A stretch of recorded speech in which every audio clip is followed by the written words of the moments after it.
Hello and welcome to Let's Waffle. We're almost halfway through the WAFL season 2011, up to round 11. Well, we're looking at round 11.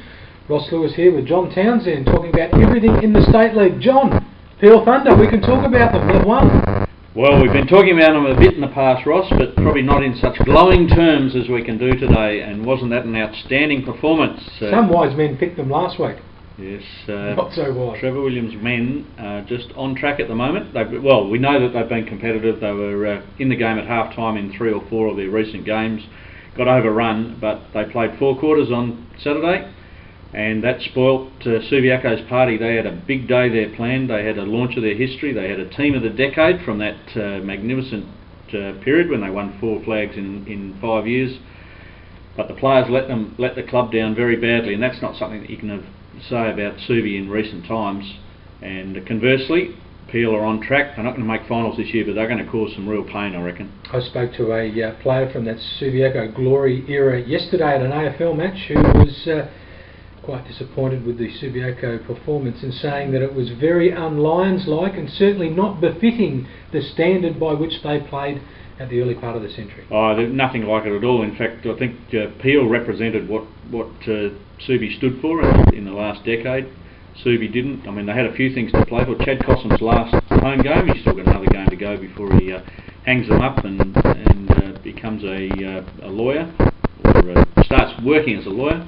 Do you work as a lawyer? You bill as a lawyer. So it's funny because they call them beaks too. We could get a bill out of this. Yeah, 6-minute increments. So he's off. Subi got a few issues, I reckon. I mean, big issues. You know, they're on and only off the field. 2 games out, but having a look at Chris Waterman as coach. I mean, it's his 6th year as coach. The highest I think he's ever got a team is 6th. So that's an issue perhaps for how he's going. He was doing some development.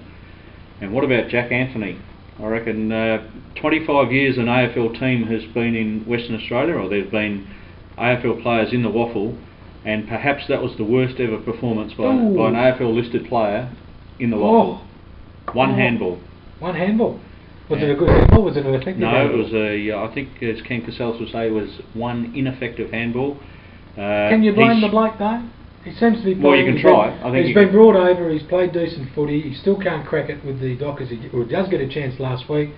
Bang, he's straight out of the side again. I mean, can it affect the psyche of a footballer, or has he just got to grin and bear it? Absolutely, no doubt. He played as though he was a man without confidence on Saturday, and that comes from what's happening higher up as well as his own personal form. I mean, the mail that we've had from Subiaco, which is obviously coming from Fremantle, I think they've bought a dud. That effectively they have realised soon after they contracted him for 75 matches or 3 years, that they realised that they'd made a blue, and that perhaps his prospects at Freo are going to be very limited. He played back on Saturday for a half. Our mail again is that Fremantle are pretty keen to play him in defence because they don't see him having a role in the forward line for the Dockers. But that's a real issue. That's what he was recruited for, wasn't it, to play up forward? Yeah, no doubt about it. And maybe but he's playing well up forward. I mean, I saw a game against East Perth early in the season where he almost won the game off his own foot. It's very hard for a bloke to come into the side if a very senior player doesn't rate you, or a very influential player doesn't rate you and doesn't particularly want you out there. But the players don't pick sides, surely. No, they don't, but they might have a say in selection, Ross. And so that's a bit of an issue there. I mean, we know that they're well down on their injury lists. Anthony and Byron Shammer seem to have had the black pencil put through their names. So obviously, if you're down to 24 players to pick from, you're going to take what you can. But the good news on the other side was Zach Clark back to fitness and was outstanding on the weekend. So there is some light at the end of the tunnel for the Dockers, who are just going through a tough little period at the moment. And with Aaron Sandilands now out with for a month with a serious toe injury, turf toe. Never heard it before, John. Have you heard it before? I did, because I suffered it myself last year, going home late from a AFL game at Subi Oval. I tripped on the road outside, booted the curb with my left big toe, and if I was playing AFL footy, I would never have played again.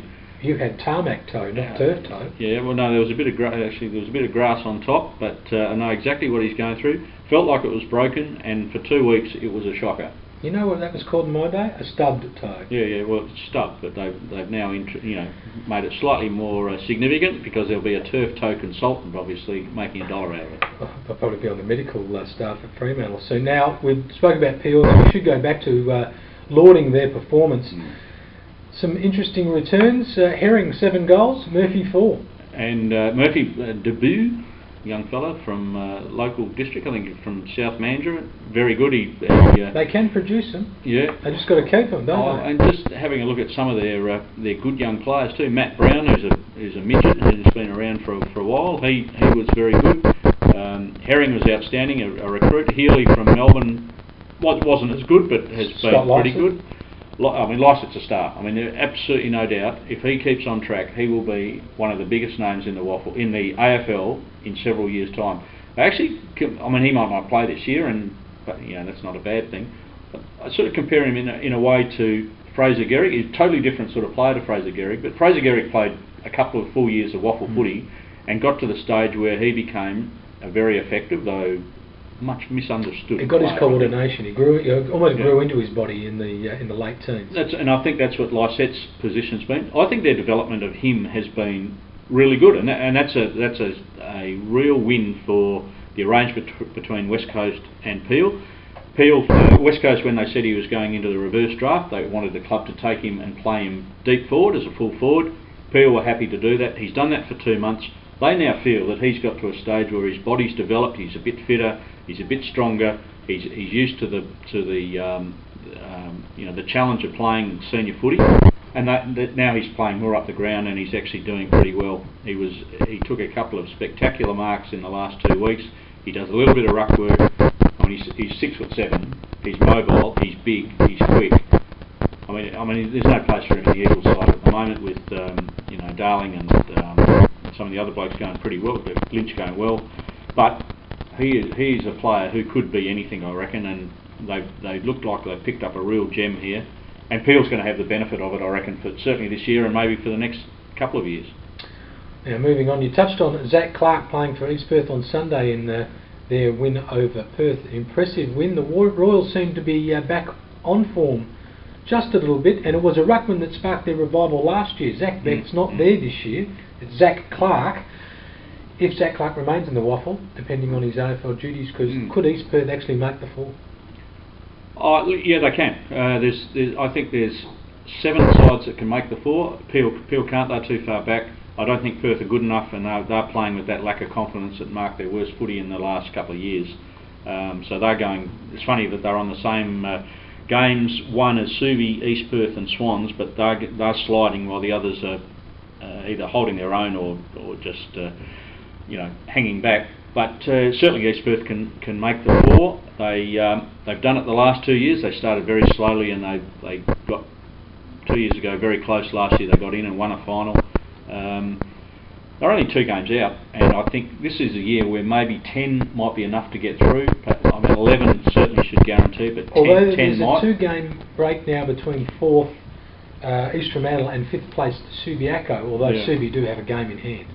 Yeah, they do, but I think the competition is so even that we've seen West Perth out to an outstanding start, but if they come off the boil a bit, I think they've probably done enough to make the finals. East Freo and South Freo, 5 wins each. I mean, I don't think they're guaranteed. They wouldn't want to have a bad month of footy and perhaps have some of these other sides jump up. So I think it's a bit too early to say the 4 settled. The incumbents, they've got an advantage, obviously, 2-game break, but not settled, which means Subi, East Perth, Swans and Perth would still have hope. And East Perth probably going the best of those. Swans probably got the best list of the 4 that are outside the 4 though. Now, just very quickly in part 1 of this week's Let's Waffle, East Perth have the bye, but they're in action in the Foxtel Cup up in Darwin, TIO Stadium, against the Northern Territory Thunder, who can pick from just about every team in the country, I understand, John. Well, Andrew McLeod, Adelaide Crows, Jason Rowe, East Perth. I mean, it'll be a fair challenge. I think East Perth are very confident that they're going to win the game. They reckon that Queensland competition, and so Labrador got beaten by North Adelaide, I think it was, last week. Labrador playing that same NEAFL comp for Queensland. They were smashed by North Adelaide. They only kicked a couple of goals, and Northern Territory haven't lost a game in that comp, but we think it's probably a second or even third tier competition, that one. So East Perth very confident going up against an unbeaten side, and then they take on maybe the winner of Williamstown and the other side of the draw. So East Perth pretty confident that they can go through. Actually, they've got to get over this hurdle, of course, and up there, they travel, new environment. Who knows what's going to happen? But you think that they should get over the line, and that gets them into the final four. Well, that's part one for Let's Waffle, round 11. We'll be back after the break to talk about more things in the State League.